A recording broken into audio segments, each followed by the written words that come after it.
Kauli tunayoanza kuitumia kwa hivi sasa klabu ya Yanga ni kwamba ogopa matapeli, Maxim pia Nzengeli haendi kwenye klabu ya Simba. Kumekuwa na taarifa na tetesi tofauti zikiwa zinamonyesha eti Maxim pia Nzengeli, mchezaji ambaye tayari ni mchezaji wa timu ya taifa ya DRC Congo, akiwa anasifika kwamba kuna uwezekano wa dirisha kubwa la usajili kwenda kwenye klabu ya Simba. Ila nikufahamishe kwamba katika jambo ambalo tayari limeshavuja na liko wazi ni kwamba Maxim pia Nzengeli ameongeza mkataba na mkataba wake pia umerasmishwa, yani umefanywa mabadiliko, na kama kulikuwa na ongezeko la mshahara na bonus tofauti, manake tayari mkataba wake umeweza kuqualify matumizi binafsi ya wakala wa Maxim pia Nzengeli, na tayari ameshaongeza mkataba wa miaka 2 ndani kikosi cha wananchi. Kwa hiyo kwa wale wote ambao tayari walikuwa wameshaanza kujipa imani kwenye klabu ya Simba, wakiamini kabisa kwamba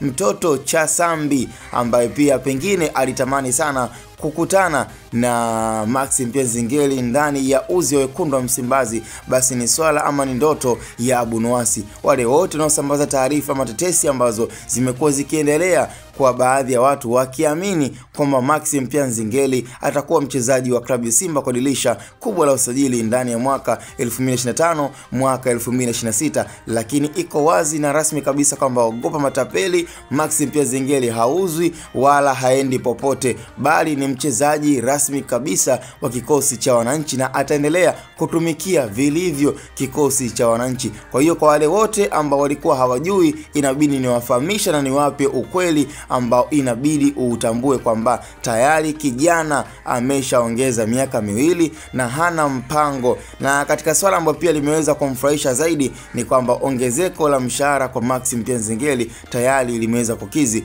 Unaambiwa hivi sasa ni kwamba GSM amemwaga pesa na kumpa Maxim pia Nzengeli mshahara wa shilingi milioni 20 kwa mwezi. Nafikiri ni swala ambalo inabidi pia ulitambue na ulifahamu kwamba Maxim pia Nzengeli alikuwa akipokea shilingi milioni 17, lakini tayari ameshaongezea mshahara wa milioni 3. Kwa hiyo hapo inatimia kuwa kwa mwezi anapokea milioni 20. Hapo achana na bonus na achana pia na pesa ndogo ndogo ambazo ni za matumizi, ambazo ni za kurun maisha yake ya kila siku. Kwa ni taarifa ambayo iko wazi na imeendelea kuendelezwa zaidi na msemaji wa klabu Yanga Ally Kamwe. Cha msingi zaidi tukutane kwenye upande wa comment. Ni Hatboy Media.